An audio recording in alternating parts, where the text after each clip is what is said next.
Hello friends, welcome to Sports All-Rounder YouTube channel. Kabaddi தான் பீகல் 12 தான் தமிழ் தலைவர் தான் ப்ரெஸ் கான்ஃபரன்ஸ் தான். எஸ், நேற்று நல்ல ஃபைட்டு கொடுத்தாங்க, போராடி தோத்தோம்.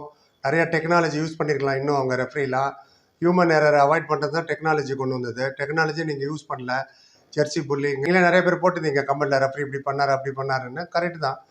என்ன பண்ணுறது, 1க்கு 4 ரெஃப்ரி இருக்கீங்க, மேட்ச் ஆகுது 5 நாள் நீங்கள் வெயிலில் போய் ரெஃப்ரி பண்ணணுன்னு. டெக்னாலஜி இருக்குது, கேட்க வேண்டியது தானே. நேக்கடாயில் உங்களுக்கு எப்படி தெரியுது?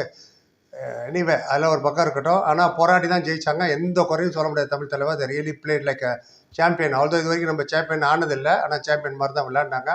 Congratulation to them. நீங்களும் நிறைய பேர், majority of the people appreciate தான் பண்ணீங்க தமிழ் தலைவாஸோட பர்ஃபார்மன்ஸை. பட் இப்போ ரெஃப்ரி இது மாதிரி சம்டைம்ஸ் டெசிஷன் நமக்கு எதிராக போகும்போது ஒன்றும் பண்ணுவோம். அதுவும் கடைசி நேரத்தில் ஸ்டார்டிங்கில் இருந்தால் கூட பரவாயில்ல. எனவே அது விடுங்க. 33-29 தோத்துட்டோம். ப்ரெஸ் கான்ஃபரன்ஸ் போவோம். அர்ஜுன் தேஷ்வாலும் வரல, மெயின் கோச் எப்பவுமே வரமாட்டார். அசிஸ்டன்ட் கோச்சும் நிதிஷ்குமாரும் வந்தாங்க. அசிஸ்டன்ட் கோச்சுட்டு என்ன கேட்டாங்கன்னு ஃபஸ்ட்டு பார்த்துருவோம். கேள்வி கேட்டாங்க, தமிழில் தான் கேட்டார் ஒருத்தர். அப்புறம் தமிழ் பிளேயர்ஸ் நிறைய வராங்க. அருள் இருக்கார், சுதாகர் வந்திருக்காரு, தீபக் வந்திருக்காரு. அண்டு அதை பற்றி என்ன நினைக்கிறீங்க, இன்னும் நிறைய பேர் வருவாங்களா அப்படின்னு கேட்டார். அவர் சொன்னார், ஆமாம் ரொம்ப சந்தோஷமாக இருக்கேன், இன்னும் நிறைய பேர் வருவாங்க கண்டிப்பாக. கபடியை பொறுத்தவரை தமிழ்நாட்டில் வந்து டாப் டு பாட்டம் நல்லா பில்ட் ஆகிருக்கு, அதான் இன்ஃப்ராஸ்ட்ரக்சர் நல்லா இருக்குன்னு சொல்ல வர்றாரு. நிறைய பிளேயர்ஸ் வருவாங்க, இன்னும் பிகேலுக்கு சான்சஸ் நிறையா இருக்குது வர்றதுக்கு அப்படின்னாரு. வரப்போகிற காலத்தை பற்றி சொல்லிட்டு இருந்தார். இன்னொருத்தர் கேட்டார், சரி இப்போ இன்னும் நிறைய பேர் வரணும், எப்படி இம்ப்ரூவ் பண்ண போகிறீங்கன்னு கேட்டாங்க. ரைட். அண்ட் அவர் சொன்னார், கபடி பொறுத்த வரைக்கும் ஸ்கூலு காலேஜ் எல்லா இடத்துலையும் விளையாடுவாங்க. நம்ம தமிழ்நாட்டில் கபடி ரொம்ப ஃபேமஸ்ஸு, டாப் டு பாட்டம் எல்லாருமே விளையாடுறதுனால கபடி தெரியாத ஆளே இருக்க முடியாது. அதுவும் இல்லாமல் நிறையா டோர்னமெண்ட் விளையாடுறாங்க. Zone tournament, inter zone tournament, zonal, district level டோர்னமெண்ட்லாம் நிறைய நடக்குது. அண்ட் கபடி பற்றி தெரியாதவங்க யாருமே இருக்க முடியாது. இங்கே எல்லாருக்குமே கபடி பற்றி தெரியும், அதனால் இன்னும் நிறைய பேர் வருவாங்கன்னாரு. இந்த 2 கேள்வி கேட்டாங்களா. இப்போ என்னோடய கேள்வி என்னென்னா, ப்ரெஸ் கான்ஃபரன்ஸில் நீங்கள் என்ன பேசணும்? நானாக இருந்தால் என்ன கேட்டிருப்பேன்னு சொல்கிறேன் அந்த இடத்துல. இனி வேறு காலத்தெல்லாம் விடு. இந்த ப்ரெஸ் கான்ஃபரன்ஸ் இப்போ முடிஞ்ச மேட்ச்சை பற்றின ப்ரெஸ் கான்ஃபரன்ஸ் இது. என்ன கேட்டிருக்கணும்? ஏன் சாகர் இன்னும் விளையாடல? பிடிலன்னு அங்கே உட்காந்துருக்காரு, ஏன் அவர் விளையாடல? நரேந்திர எப்போ தான் விளையாட போகிறாரு, ஏன் இல்லை? ஏன் சூப்பர் டேக்கில் திரும்ப அவுட் ஆகுறீங்க, திரும்ப பண்ணுறீங்க? நீங்கள் ப்ராக்டிஸில் அதெல்லாம் நீங்கள் கரெக்ட் பண்ணலையா மிஸ்டேக்கை? அர்ஜுன் தேஷ்வால் ஏன் வரல இன்றைக்கி ப்ரெஸ் கான்ஃபரன்ஸு? எந்த இடத்துல மேட்ச்சை நீங்கள் தோத்தீங்க? அண்ட் ரோஹித் பெனிவலுக்கு இன்ஜுரி ஆச்சு, அது எவ்வளோ தூரம் இருக்குது இன்ஜுரி? ஃபிட்டாக இருக்காரா? அடுத்த மேட்ச் விளையாடுவாரா?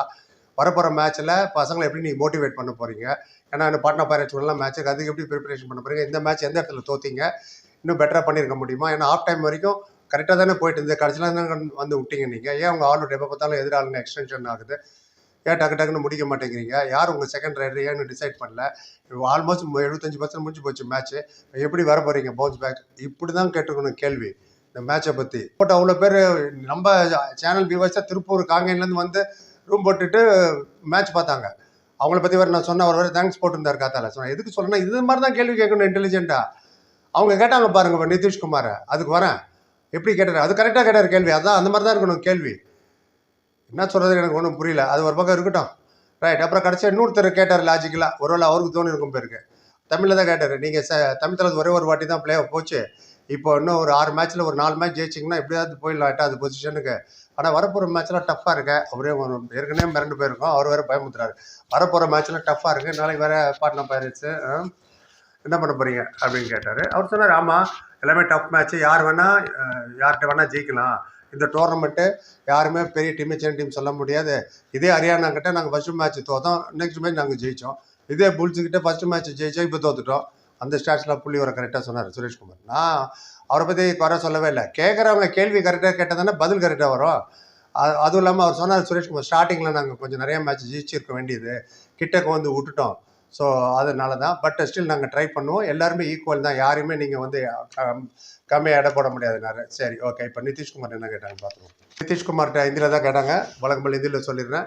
என்ன ஹிந்தி தமிழ் தான்வங்க. இது முதல்ல பேசினால சுரேஷ்குமார் சொன்னது, அது திரும்பி போட்டு பாருங்கள், இது பார்க்காதீங்க.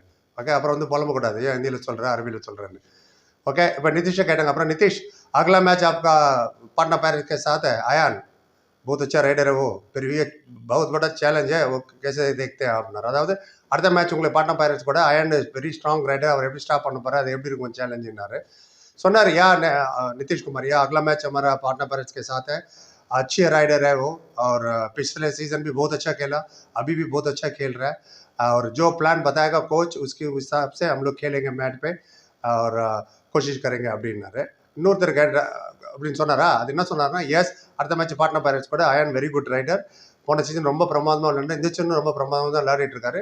கோச் எங்களுக்கு எப்படி சொல்லி கொடுக்குறாங்களோ அதுக்கு தகுந்த மாதிரி நாங்கள் மேட்சில் விளையாடுவோம் அப்படின்னாரு. அப்புறம் இன்னொருத்தர் கேட்டார், சரி நீங்களே ஒரு நல்ல டிஃபெண்டரு, அப்புறம் அவரு நல்ல ரைடரு, நீ ஆஸ் அ டிஃபெண்டரை அவரை எப்படி ஸ்டாப் பண்ண போறேன்னு கேட்டார். டீம் பண்ணுறதுலாம் ஒரு பக்கம் இருக்கட்டும், நீ என்ன பண்ண போற அந்த மாதிரி கேட்டார். உன்னோட சேலஞ்சு அது எப்படி நீ அவரை ஸ்டாப் பண்ண போறேன்னு கேட்டார். கரெக்டான கேள்வி. ஏன்னா defenders versus bowler versus batsman, defender versus raider. நீ டிஃபெண்டர் பெஸ்ட் டிஃபெண்டர், அவர் பெஸ்ட் ரைடர், சொல்லு இப்போ அயன் எப்படி எடுத்து போறான்னு சொன்னார். அவர் ரொம்ப நல்ல ரைடர் தான். Of course it's a very big challenge, பெரிய சேலஞ்ச் தான் அவருக்கு எதிராக விளையாடுறது. நாங்கள் டிஃபென்ஸ் ஒரு யூனிட்டாக விளையாண்டா கண்டிப்பாக அவர் ஸ்டாப் பண்ண முடியும். 4 டிஃபெண்டரும் ஆஸ் அ யூனிட்டாக ஒன்றா நாங்கள் விளையாடணும்னா இவர் மட்டும் இல்லை, எவ்வளோ பேர் ரைடர் இருந்தாலும் நாங்கள் ஸ்டாப் பண்ண முடியும். வில் ட்ரை ஃபார் தட் அப்படின்னாரு. இன்னொருத்தர் கேட்டார், நாளைக்கு மேட்ச் எவ்வளோ இம்பார்ட்டன்ட் அது சொல்லு அப்படின்னு சொன்னார். அவர் ஏன் வெரி வெரி இம்பார்ட்டன்ட், ஏன்னா இப்போ வந்து ரேங்க் நம்பர் 4, 5, 6 இருக்கிறவங்களாம் மேலே இங்கேயும் போயிட்டு இருக்கு. ரிசல்ட் அப் அண்ட் டவுன் எல்லாமே டூ ஆர் டை மேட்ச் மாதிரி தான் எங்களுக்கு. ஸோ நாங்கள் இனிமேல் எல்லா மேட்சும் ஜெயிச்சா தான் நாங்கள் போக முடியுமே தவிர தோத்தா அவ்வளோதான். அதனால எல்லா மேட்சும் ஜெயிக்கணும் எங்களுக்கு, அப்போ தான் வி கேன் கோ ஃபார்வர்ட், இன்னும் மூவ் ஆகி போக முடியும் அப்படின்னாரு. அப்புறம் இன்னொருத்தர் கேட்டார், பாட்னா பைரேட்ஸ் புது கோச் வந்துட்டாரா, அதை பற்றி ஒன்றும் எதுவும் கவலை இல்லையான்னு. அதுக்கு இதுக்கு சம்மந்தமே இல்லை. இதை எதுக்கு அந்த கேள்வி அவரை போய் கேட்டாருன்னு நினைக்கிறேன். அவங்க எந்த கோச் வந்தால் நமக்கு என்ன, நம்ம கோச் என்ன சொல்றாரு அதை கேள்வி நீ. அதுவும் அந்த கோச் என்ன இவர் கேட்டார் ஒருத்தர், அவங்க பாட்னா பைரேட்ஸ் புது கோச் வந்துட்டாரா அதை பற்றி என்ன நினைக்கிறேன்னு. அதை பற்றி கவலையே இல்லையா, பரிஷானி அப்படின்னாரு ஹிந்தியில். பரிஷான்னா கவலை, பிரச்சனை, ஒரு மாதிரி டென்ஷன். நை ஆசை போய் பார்த்து நைன்ட்டார். அப்போல்லாம் ஒன்றும் கிடையாது, ப்ராப்ளம்லாம் எனக்கு ஒன்றும் இல்லை, வி ஆர் ரெடி, எந்த கோச்சாக இருந்தானே வி ஆர் ரெடி, ஐ ஆம் வித் யூன்ற மாதிரி சொன்னார். எப்படி இருக்கேன், நீங்களாம் யங்ஸ்டர்ஸ் 2K கிட்ஸ், உங்களுக்குலாம் எப்படி இருக்கும், நானே உங்களை மோட்டிவேட் பண்ணேன், நானே அப்படியே சோர்ந்து போனால். ஸோ ஐ ஹேவ் டு, அதனால காலையிலேருந்து ஆஃபீஸ் வேலை இருந்தது, இப்போ லஞ்ச் டயத்தில் பேசுகிறேன் உங்களுக்கு கடன்னு. அண்ட் அதுதான், நீங்கள் ஃபைட் பண்ணி தோத்தாங்க நல்லா ஆட்ஸ் ஆஃப் டு, ஆனால் அது ஜெயிச்ச மேட்ச், நம்ம ஜெயிச்ச மேட்ச் அது. சில டெசிஷன் முன்ன பின்ன ஆச்சு, அதனால தான் தோத்தோம். கிளியர் கட்டாக ஸ்டேட்டாகவே நான் சொல்கிறேன். இது ஐ டோன்ட் நோ, என்ன சொல்கிறது, இன்னும் நல்ல டேலண்டட் ரெஃபரி வேணுமா, இல்லை டெக்னாலஜி யூஸ் பண்ணணுமா, என்ன எதுக்கு டெக்னாலஜி யூஸ் பண்ணுவீங்க, எதுக்கு யூஸ் பண்ண மாட்டீங்க, இதெல்லாம் தெளிவாக தெரியணும். ஏன் ஒரே ஒரு ரிவ்யூ, ஒரு ஆஃப் டைத்துக்கு ரிவ்யூ ஒன்று வைங்க. எவ்வளோ ஹை ப்ரொஃபைல் மேட்ச், எவ்வளோ இம்பார்ட்டன்ட் மேட்ச், இந்த மேட்ச் எவ்வளோ முக்கியம். அன்றைக்கி ஹரியானா ஸ்ரீலஸ் இதே தான், ஒரு செகண்டில் என்ன எவ்வளோ பெரிய பிரச்சனை ஆச்சு. அமைதியின் சிகரம் நம்ம அனுப்குமார் ஆகட்டும், பாட்னா பைரேட்ஸ், அஜய் தாக்கூர் அவங்களே பொங்கி எழுந்தாங்க. இவர் நரேந்தர் ஏதோ அவரு பொங்கி எழுந்தார். அது எப்படி மன்பிரீத் சிங் திசுக்கிட்ட அவர் எப்போதும் சத்தம் போடுவார், ஓகே. மற்றவங்களாம் என்ன அப்போ தேர் நாட் ஹாப்பி. என்ன நடக்குது, இது டெக்னாலஜி இருக்குன்னா யூஸ் பண்ணுங்க, இல்லை டெக்னாலஜி தூக்கி வெளில போடுங்க. ஒன்லி ரெஃபரின்னா சொல்கிறது அவ்வளோதான்.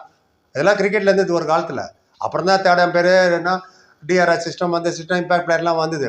கபடி மூவ் ஆன், அந்த இதில் கொஞ்சம் வருத்தமாக. எனிவே போவோம், பார்ப்போம். நல்லா விளையாண்டாங்க பசங்க, I must admit. Hope Rohit Beniwal injury பெருசாக இருக்கக்கூடாது, அடுத்த மேட்ச்சுக்கு வரணும். நாளைக்கு அடுத்த மேட்ச், இதை பற்றி நீங்கள் எனக்கு கருத்து சொல்லுங்கள். ப்ரிவியூ அடுத்த மேட்ச் பார்த்தீங்கன்னா லேட்டராக கூட வரேன். ஒரே 10 like, comment, share, subscribe. Thank you so much.